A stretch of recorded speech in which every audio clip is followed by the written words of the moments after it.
Tadi kan kita ambil ini kan, entah siapa yang punya kita ambil aja. Sekarang kita entah siapa yang punya coklat ini kita ambil juga. Saya punya apa?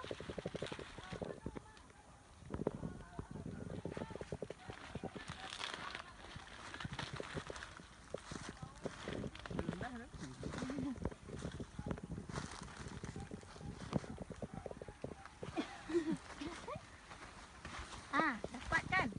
Begini cara makannya permisa. Kita lambutkan. Kan dapat kan?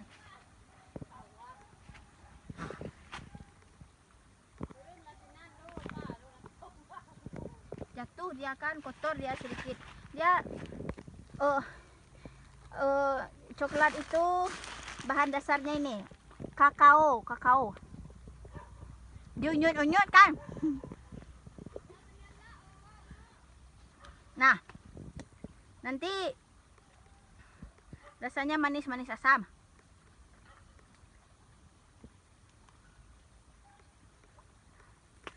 Tangannya ini yang bersihnya.